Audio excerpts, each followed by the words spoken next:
Broadcasting live from, according to all known laws of aviation, there's no way that Jason Statham should be able to fly. His wings are too small to get his bald little head off the ground. This is Pop Culture Reference, your one-stop reference for all things pop culture. I'm one of your hosts, Seamus Connolly. And I'm Garrett Strother.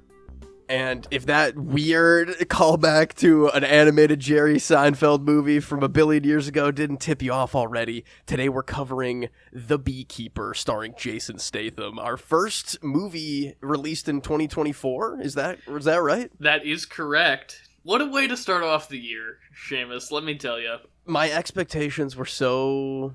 I barely remembered the trailer for this movie, let's just say. I was just like, yeah, sure, this looks fun. I'm very excited that this is our 2024 inaugural visit to the movie theater. I had a great time. I'm very excited to talk about it. As am I. But first off, we are going to have to start with our news segment, starting off with the passing of prolific genre-hopping director Norman Jewison, probably best known for his directorial efforts of In the Heat of the Night, and arguably the greatest romantic comedy of all time, Moonstruck. I only saw Moonstruck for the first time in the last few years, and it is truly...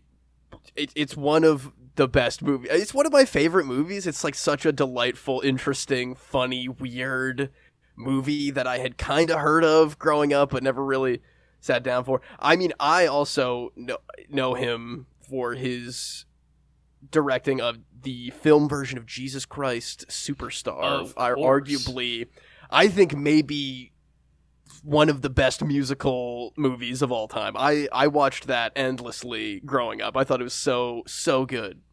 Fiddler on the Roof and Justice for All. I've never seen Rollerball, but I've always wanted to. That looks absolutely demented and amazing. Well, I definitely, if I ever needed any kind of excuse to go back and revisit Moonstruck, which I don't ever really need an excuse, but I think, I've been circling that criterion for Moonstruck for a long time now. I think now is the time. It's a certified banger. I watched it not 2 weeks ago, and I love it. It's one of my truly all-time favorite Nick Cage roles, and there's a lot of really, really good ones, but that is such a strange, I've never ever seen him I see him in Moonstruck, so for that alone, it is one of my favorites. Well, we all know as a bakery boy who had his hand maimed in a baking-related accident, how clearly you can relate to that. Oh, true. When I messed up my hand those few times, who can even remember how many times, I wanted to make the joke, nobody would have joined me with that. That would have just been for me. And you did it for me after I saw you. Yeah, that's. I'm sure I sent you a text of my wrapped up hand with a big caps text. Oh, he's so. I mean, truly, that is top 5 Nick Cage performances in a career full of them. And who is the person second most responsible for that performance? Who isn't Nick Cage? Is of course Norman Jewison. And if that were his entire career, if Moonstruck were his entire career, that would be enough. But he did give us certified banger after certified banger, and we are grateful to him for it. Absolutely. But up next in the news here, something we've been hearing rumors about for quite a while now, the announcement of Indiana Jones and the Great Circle, an Xbox exclusive Indiana Jones video game that was just announced from Bethesda. Xbox exclusive in quotes because it's also on PC day and date. Yeah, okay, console Xbox exclusive then maybe. Not on PlayStation is the sad part of that headline, I guess. Talk to me when I can play it on Wii like Staff of Kings. Oh, then we'll talk. God. Or do you remember the Staff of Kings, how janky every single version of that? DS, PS2, Wii, it was all a mess. My God. Which I think that I wish you could combine it. If they would just remaster it and put it on PS Plus, I think that would be the ultimate. That would be the ultimate move. Because if you could fuse all of the versions together, I think you would have a playable game. But unfortunately, not. we have this new one coming out, which is first person kind of Far Cry-y looking stuff going on here. It's Wolfenstein, Seamus. It's first person. It's by the Wolfenstein directors or developers. You're punching Nazis. I'm kind of into it. I gotta say, I was a little on the fence when I first watched that reveal trailer, but the more I just want to pull out that whip and just use that exclusively throughout the entire game, pretty much. I am skeptical. I understand completely, both for the Wolfenstein-y reasons and also the wanting to separate themselves from certain other adventuring archaeologist video game franchises reasons. Yeah. Why this game seems to be in first person. The thing that's really taking me out of it is jumping from first person out to third person for cutscenes and like traversal, I think is really strange. I don't think the name itself is pulpy enough. The Great Circle, what does that mean? Like, I know what it means. They say it in the trailer, but right. But it definitely does not have it's not Raiders of the Lost Ark, you know, the Temple of Doom, for God's sake. Like that's a name with some chutzpah, you know. I was hoping that it would be a little crazier, like past Indiana Jones video games, you know, Staff of Kings, Fate of Atlantis. Like that's huge. That's huge.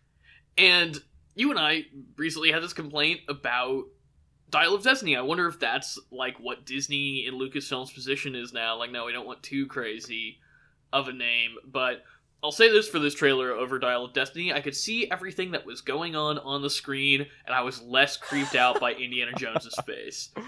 Oh, man. Troy Baker's doing a good job, too, as Indiana Jones. I actually didn't even recognize his voice when I watched the trailer the first time. I usually can pick up on it pretty quick.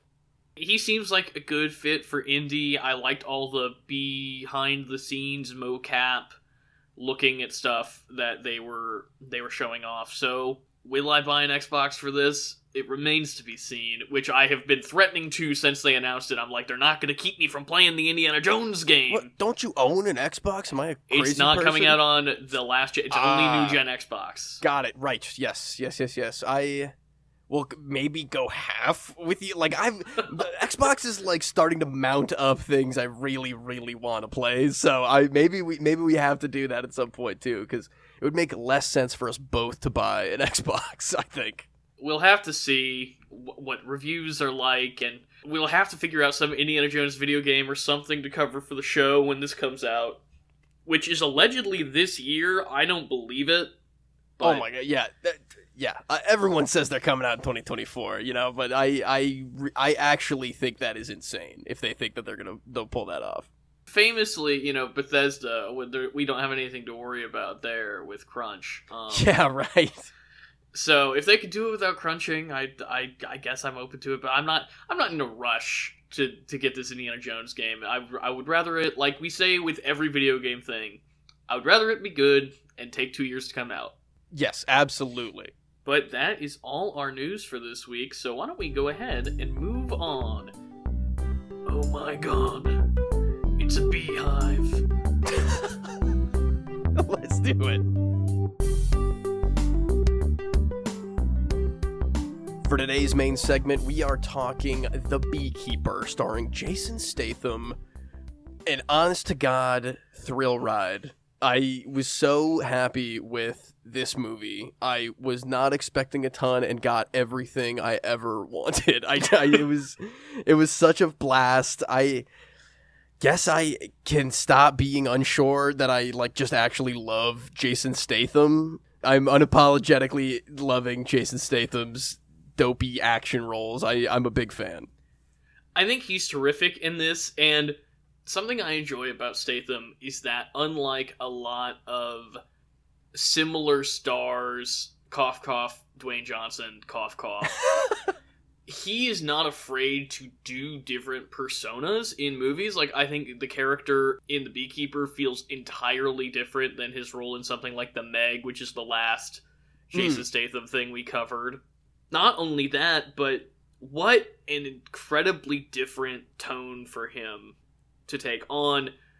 I did not know until we got into the theater, but you apparently did, that this movie was directed by David Ayer, which blew my mind. We were watching the really weird, almost like horror movie opening credits of quick cuts of found footage of beehives.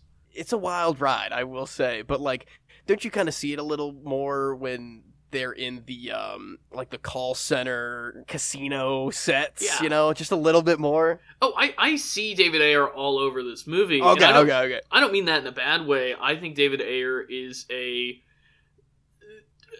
talented filmmaker. He's not one of my favorites or anything. But Sure. I mean, you know how I feel about that Suicide Squad movie, but I don't really feel like that's probably his fault. No, I wouldn't imagine so. I really like that this is an action movie with real teeth. You get all kinds of John Wick not spin-offs, but the John Wick derivatives. Yeah. And of the John Wick derivatives, most of them focus way too much on the lore building and not enough on making good action sequences. And I really appreciate how much this is, one, really its own thing, other than the fact that it's a guy who's in a vague, like, mythology of actiondom killing a billion guys. I don't think it bears that much of a resemblance to John Wick tonally, and I really admire how insanely violent this movie is. It's like an 80s movie. It is so wild. I don't think I'm exaggerating when I say it's one of the most violent movies I've ever seen. Definitely the most violent movie that's like not a straight like slasher movie maybe I've ever seen. It's like so... It was surprising how gory and like truly on screen a lot of this violence is. Mm-hmm. They really like to play around in it a lot, and I kind of loved that too. Usually I feel like taking that much weird satisfaction out of that level of violence would really turn me off to a movie, but maybe it's Statham. I don't know. I couldn't explain it to you if I tried, but it just worked overall. We were kind of saying it's like if John Wick were dirtier and meaner in general, in tone and in content, in form of violence. I think there's a couple of things that, I mean, and I totally agree about it being the meaner, grittier version of John Wick, but I think Statham is part of the reason that it doesn't completely turn me off. I think the fact that the movie doesn't completely revel in his violence is something, because sometimes, and I don't want to get too far into spoilers, I do feel like sometimes he is being shown as like a horror movie monster. He is shown as like this insane force of nature that the movie, I don't think, is always of the opinion that the people who he's killing deserve to die. I think a lot of the people it thinks deserve to die, but the movie is aware of its kind of inherently fascist ideology, and something that it does that John Wick does not do is, I feel how much Jason Statham wants to kill all these men. Yeah. You were saying as we were leaving the theater, John Wick is so tactical. 2 in the chest, 1 in the head. Get on with your day. And Jason Statham wants these men to suffer. He wants everybody he kills to feel that they're being killed by him. Yeah, he wants them to die scared. He is truly like we kept saying, like they shoot a lot of those Batman-esque disappearing act scenes where he's just like picking people off as a horror movie. It's so fascinating to see. All that being said, I think it is really effective in keeping me engaged because I'm like, what is even happening? Why is this happening? In a way, because something like John Wick Chapter 2, which I've complained on this show, I think about being gratuitously indulgent in its violence. It doesn't have the engine that's keeping me engaged with the violence. And this, both tonally, but also just from like a story and character perspective, is keeping me wrapped up enough. All of that despite the fact that for a good third of this movie's total runtime, when we're following the adjacent FBI case characters that I couldn't even care about a little bit if I tried. Maybe if I tried hard. Despite that fact, I still was really swept up with everything. The questions that I thought might bug me don't even matter a lot of the time. I kind of followed along as we went with also stuff like Josh Hutcherson and his whole realm of this movie. he is absolutely killing it. He's stealing the show, and I love him. Didn't realize that was the kind of role that he was going for here, but I thought it was a fabulous kind of opposite to how serious Jason Statham's Beekeeper character is. It's always refreshing when a guy who you're used to seeing in franchise movies, you're used to seeing as like kind of the stereotypical leading man role, even if Josh Hutcherson is maybe more known for his like supporting leading man roles. I mean, especially if you look at somebody like PETA, who's known for being like a sweet little dude. When he could just go full weirdo and do a really big swing of a performance, which we'll get more into in spoilers, I loved watching him act in this. And Statham, I think, on the flip side, is doing a kind of performance that I've never seen him do before, where he does a couple of lines of dialogue at the very beginning of the movie that tell me a whole story about where his character is emotionally and where he came from emotionally.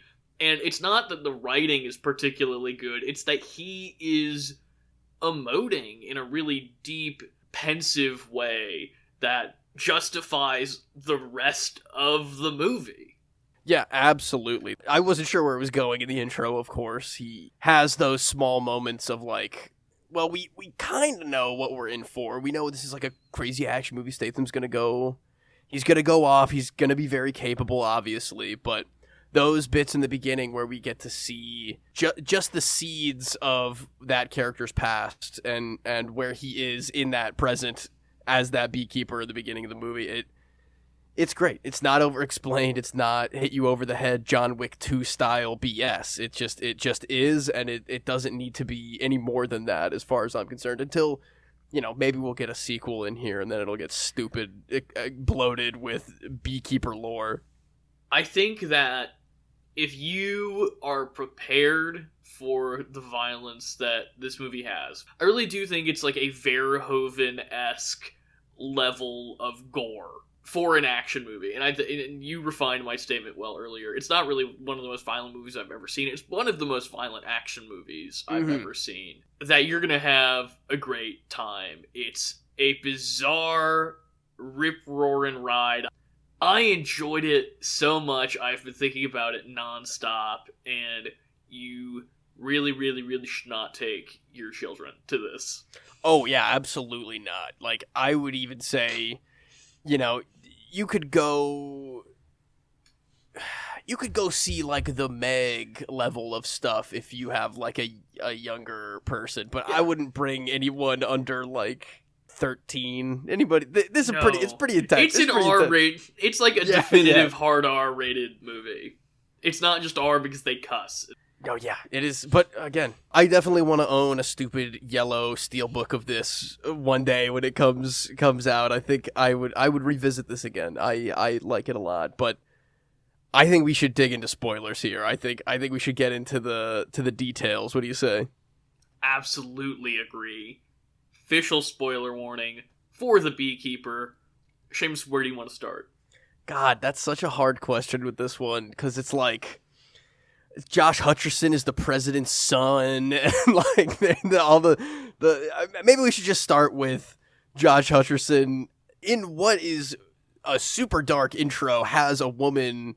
Well, I guess he is inadvertently responsible for a woman shooting herself because she gets scammed out of $2 million. And she's like Jason Statham's kind old grandma, kind of. It's very sad and dark. It is, and it's crazy that this movie, in what I think is like less than 72 hours, goes from Jason Statham has to avenge his kind neighbor who got scammed to Jason Statham has to infiltrate the White House and kill the President of the United States, maybe?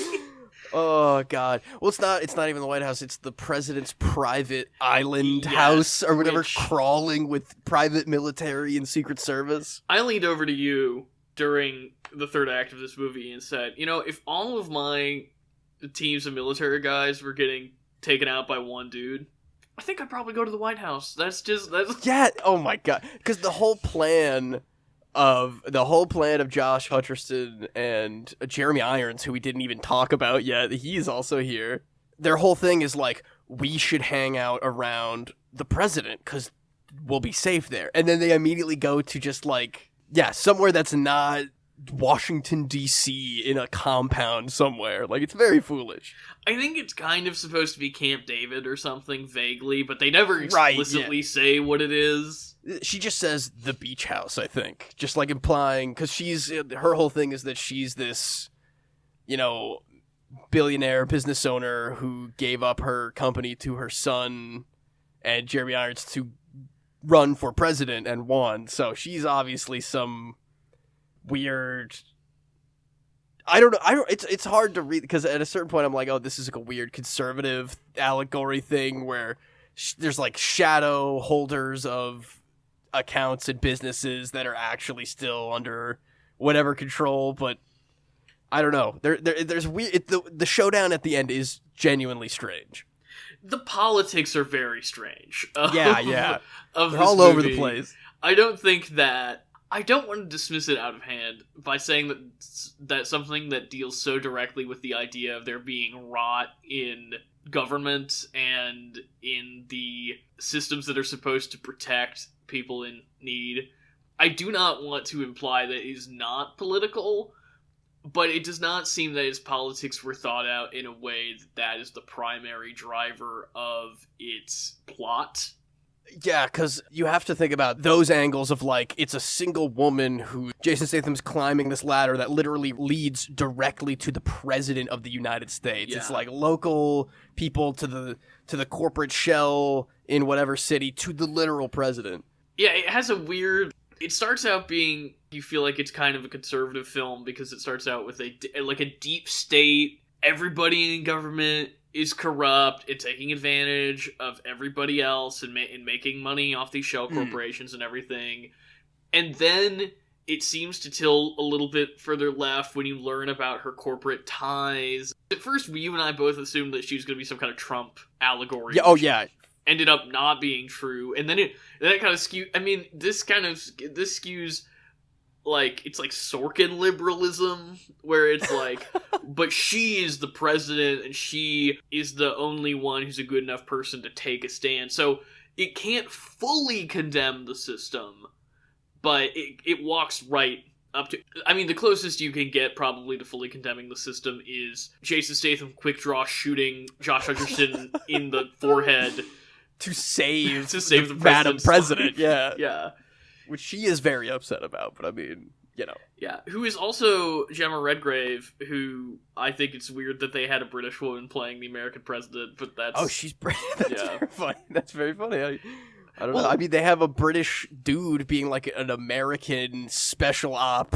Yeah. Maybe brainwashed to act like a bee. Like, what the...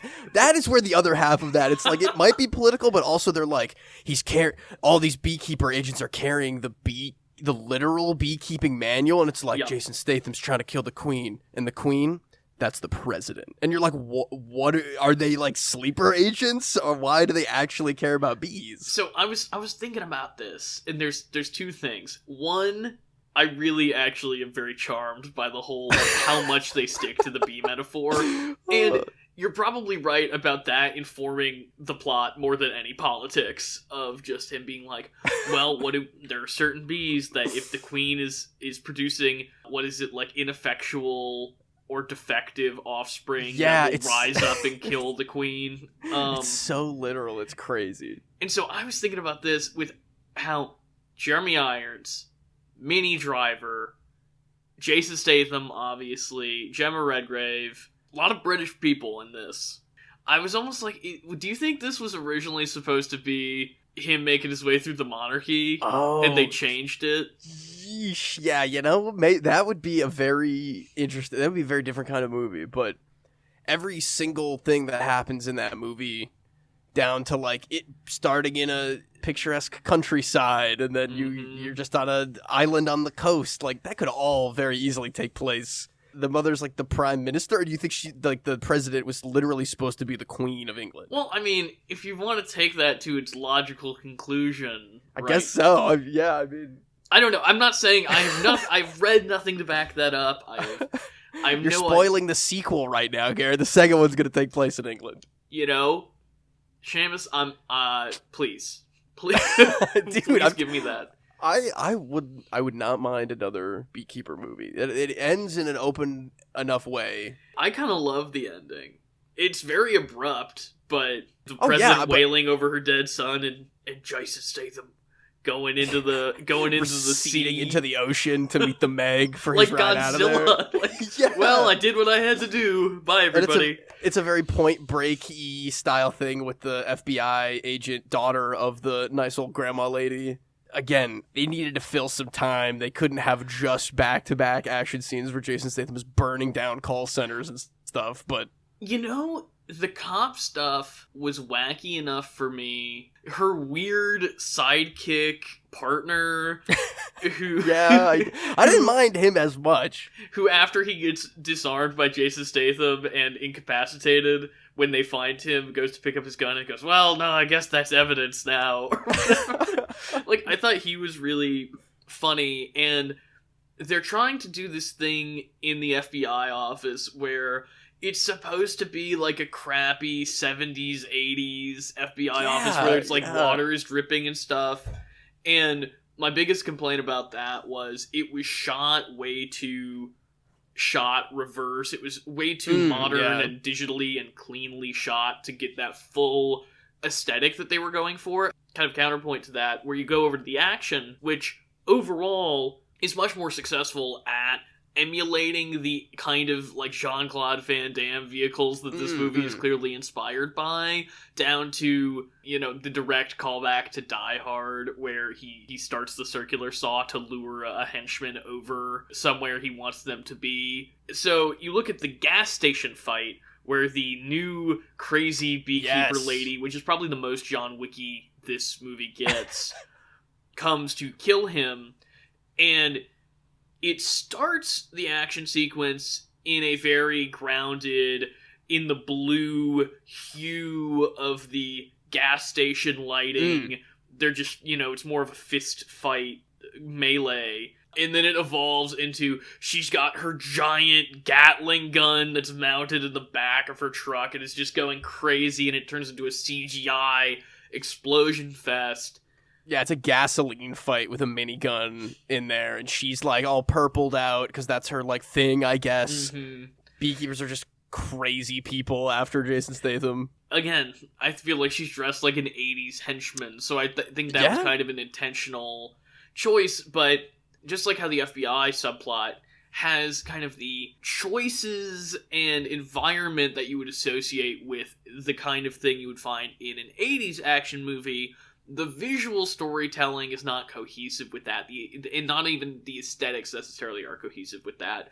And I think when you bounce back again to that gas station fight, which starts with the aesthetics of an 80s fight and then kind of ramps up into giant CGI gasoline and explosions. We kind of get a better version of that henchman fight at the climax in the island with the South African... like prosthetic leg dude who's like, oh, I killed the beekeeper. Oh, I got lucky. And then they do their hallway fight with every window in the world getting smashed over their heads. And it's like, it's pretty fun because they get to, they play around with his prosthetic leg a little bit. They're both like slicing each other up a lot. It's very much more analog than just like, we're going to blow up this hallway with fire and gasoline or whatever. I honestly don't know. Not since the knife museum in John Wick Chapter 3 Parabellum has a guy gotten killed so viscerally in an action movie as Jason Statham shoving his knife several times into his chest, his neck, his throat, and up into the bottom of his head through his chin. Yeah, all while already half of his face is like ripped open because he was shot through the face pre-fist fight. Like it's a masterpiece. All the ingredients are there. It's wild. It is absolutely. I really thought that Josh Hutcherson was going to get punished more than he did. He dies the cleanest, really. Yeah, that is true. Every other person along the way, fingers chopped off, driven off a bridge, lit on fire. That guy he just died knocks pretty a couple. Hard too. Yeah. Oh. Bridge guy? Dude, I felt bad for Bridge guy. Jason Statham let him go with 3 less fingers and then waited until he was on a conveniently raising bridge before he executed him. It's wild. It's crazy because they really show you what a bastard this guy is. They spend a long time at the beginning being like, look how much he loves stealing money, look how much he loves ruining people's lives, just so they can give him essentially 2 scenes in a row of comeuppance. It's so scary. He appears like Batman and disappears like Batman in the barn where he chops his fingers off, and then reappears like Batman just in the middle of a highway road. Like the dude would. It's fantastic. But like you said, they really make these scammer guys like the world's biggest scumbags. Like I almost don't feel that bad that Jason Statham is Michael Myers style slaying them one by one. It really is a Michael Myers thing. You and I said that to each other multiple times at and after our screening. It's crazy how much of a horror movie villain he is. Like, again, it's not like John Wick where it's like, look how cool and efficient John Wick is. Or not efficient in terms of, throwing 15 knives into a guy's chest. But he's hiding under a truck, and the guy gets slid under, and he snatches him into the truck and changes places with him. That's, like, horrifying and Looney Tunes funny at the same time. You and I were losing our minds about that sequence. That is right up to the line of too far, but it was so funny that I don't think either of us cared. Because it's also a little bit Indiana Jonesy, which I think is why we liked it, too. Sure. But just the idea of, like, stuffing a man under a truck like he's a nerd in a locker. Just, like, grabbing him fully, silently, while surrounded by other guards. It's so good. It's also insane to me, this movie does literally no hand-wringing about killing FBI guys and SWAT teams. Oh, yeah, just, like, regular security guys that get, like, burned alive in that first building. It's just, well, you're part of the problem. You were in his way. He usually gives them, like, one chance to let him do his thing. But they don't know who you are, Jason Statham. They go, like, what is happening? I'm a beekeeper. That doesn't mean anything to me. And then he covers them in gasoline. What's the most you ever lost in towing costs? Christ. And I said towing costs, and I'm leaving it in. So hey, that's Statham for you. But, like, he is Anton Chigurh. He's... Yeah, he might as well be dragging a gas tanker. I mean, he's lugging around those gas canisters almost like in the same way. It really is.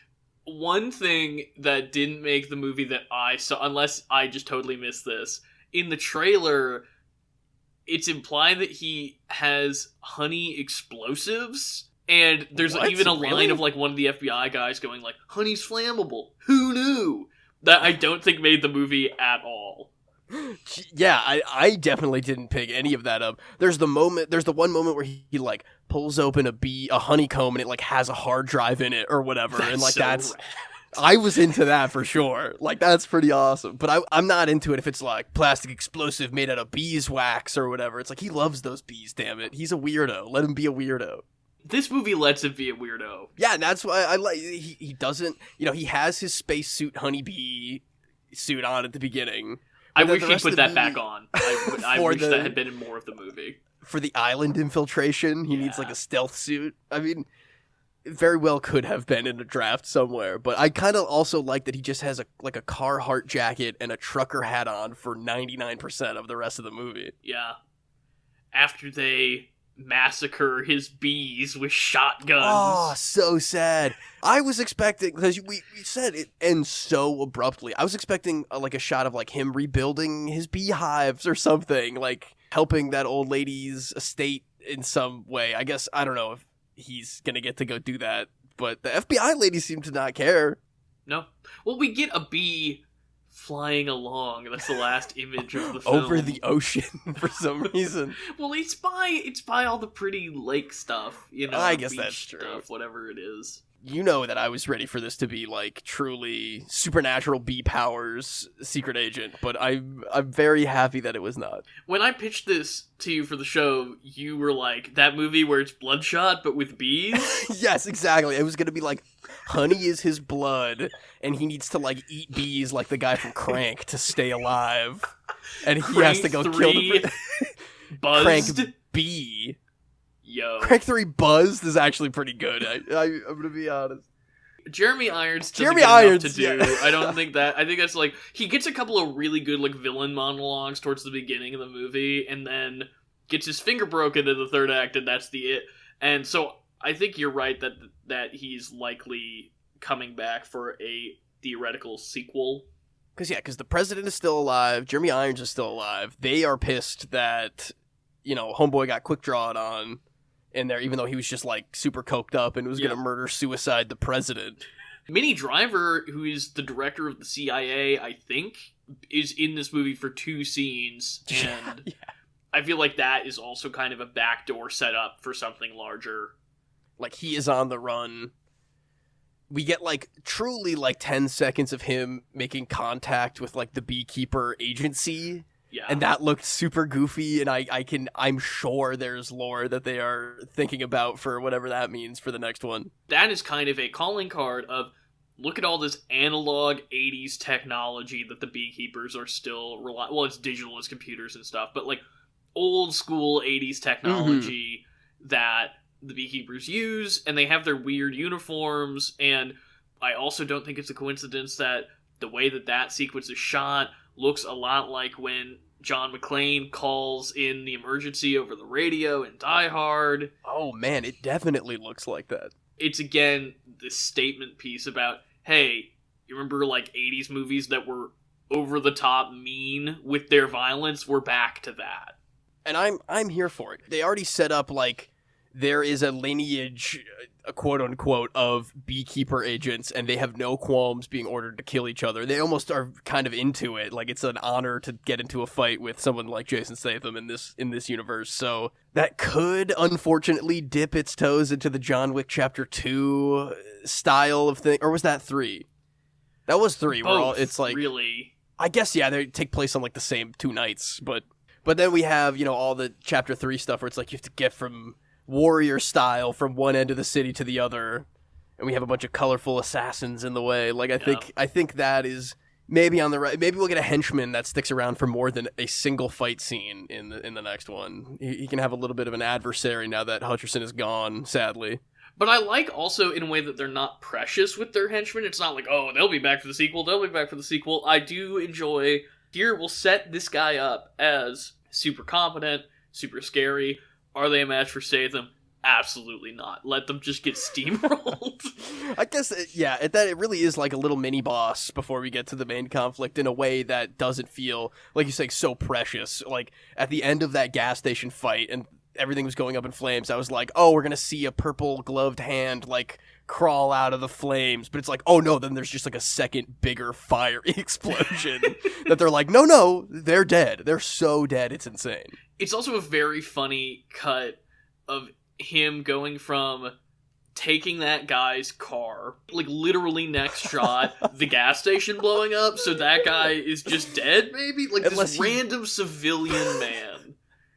Yeah, he carjacked him, and then unless that guy, like, full dead sprinted out of there in a single direction, he got exploded, along with everybody else who just might have happened to be in that gas station convenience store or something. Yeah. I didn't see the gas station attendant run out when the firefight started, so... Oh, yeah. He's leaving a wake of carnage, and it's kind of glorious. Like, the amount of charred buildings that the FBI agents show up, and they're just like, my God, this guy's insane. God, how could we ever be a match for this? And then just going to the next thing that he sets ablaze, it's kind of a blast. I also do love at the beginning when he goes to the call center and he goes up to the receptionist of the building and he's like, tell everybody to evacuate and get out right now. And she's like, what? And he's like, no, everybody, say it right now. I'm not joking around. She's like, okay, thanks. Because, yeah, he has little bits of, empathy here and there where he does give people that one chance, but I don't know. A couple of those security guard guys, they didn't really have a chance at all. I don't know. No. Because the first 2 guys, he gives the unequivocal, do you know what they do here? Do you know how they ruin people's lives? And they're like, beat it, pal! And then he just dispatches them. But yeah. The guys that come upstairs, they don't know what's going on. They just know there's a crazy guy shooting guns and stuff. Yeah, their security job at the office has an intruder, and they're going up to, like, take this guy out of the building or whatever. And he's like... I'm so special ops that I'm gonna kill you before I kill you, and then light your bodies on fire. It's crazy. But I think, is that the Beekeeper? I think that's the Beekeeper. A very good time. I will definitively watch it again when it goes on Amazon Prime, I think. Amazon Prime, because it has a weird, we didn't even talk about that. It had a weird production history where it didn't, even though it is an MGM thing. This movie had 1 million logos at the beginning. You and I were laughing at how many logos there were. Because we kept thinking it was the start of the movie, and then, nope, just so another logo. Oh, so, eventually, when it is streaming, I'm going to watch this one again for sure.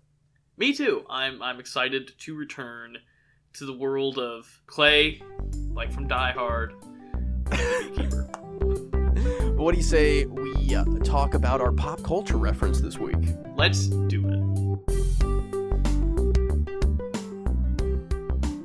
For today's pop culture reference, we're going to be talking about Todd Howard. One of the most recognizable faces in today's gaming industry is designer, executive producer, and game director Todd Howard of Bethesda Game Studios. Howard began his career with Bethesda as a lower-level designer and producer for Terminator games Future Shock and Skynet in '95 and '96, but rose to the rank of project lead and original concept designer for 2003's The Elder Scrolls III: Morrowind, which was a commercial and critical smash hit. The Elder Scrolls V: Skyrim was released in 2011. It would become the gold standard of Western RPGs for years to come, as Howard re-released it on every major console from the original PS3 and Xbox 360 versions all the way to current-gen consoles. Howard would even go as far as to develop a fully VR version of the 2016 Special Edition, and to really lean into the global joke of Skyrim being released on every piece of tech under the sun. The very special edition of the game was launched in 2018 for Amazon Alexa as a verbal command-based adventure. Bethesda's shift to MMO live service games with The Elder Scrolls Online and Fallout 76 in recent years have given rise to even more criticisms of Todd Howard and his vision for the future of these beloved IPs. And the seemingly forgotten announcement of The Elder Scrolls 6 in 2018 only adds to the growing unease of the fans. Howard has been criticized even more recently with the release of the first new Bethesda IP in 25 years, Starfield. Many critics cite the undeniable similarities Starfield has to other iconic Bethesda titles like Fallout and The Elder Scrolls to highlight the stagnation that many fans feel coming from Bethesda game designs, and the empty-feeling open worlds that were previously boasted to be rich with content and dynamic NPC interactions left players very disappointed upon release. This week, Howard was revealed to be executive producing Bethesda's upcoming Indiana Jones and the Great Circle, developed by Machine Games. I feel like anybody who has had a console in the last 15 years has bumped into Skyrim at least a couple times, or heard Todd Howard's name from time to time when new announcements are made and he is, for whatever reason, always making them. It was a little weird to see his name in that Indiana Jones font for that new game coming out. You know, it doesn't look like it is going to be that crazy. It's definitely more of the Wolfenstein style of Bethesda things, so with Machine Games and all. So I think this one is going to be a little more safe than something like The Elder Scrolls or Fallout. Did you know he was involved before the reveal trailer this week? I guess, all the way back when we were talking about Indiana Jones exclusivity on Xbox and Bethesda being acquired by Microsoft, if I'm not mistaken, in general. I think that we could have maybe guessed, but it is still weird to see it kind of come to fruition like that, to see his, him talking to camera about how excited he is about stuff. A lot of times he gets, like we were mentioning in this read here, a little boastful about what he can accomplish as an executive producer. So I am, fingers crossed that this will be a new chapter in things, because boy, oh boy, does Starfield look like Garbo. Well, yeah, I have some friends that play and enjoy it, so I don't know, maybe it's been patched enough that it's playable now, and I agree that it was very strange to see him, stealing the idol from the background of the video promo. This man had a major hand in things like Fallout 3 and Skyrim, like things that I actually do think are massively influential in my taste in video games. So it's not like I can say that he is like poison to a project, but I'm hoping it goes a little better than his more recent things that he's been a part of, at least. And from what I was reading, he's been trying to pitch Lucasfilm a Indiana Jones game for the better part of 20 years. So hopefully he's got enough ideas and passion behind it that he wasn't just saying what every game developer says at the announcement of their game. Right. We are going to keep an eye on Todd Howard and this game very closely, I think. So we will definitely bring this up again. But what do you say we wrap it up and go save the rec center? Let's save it.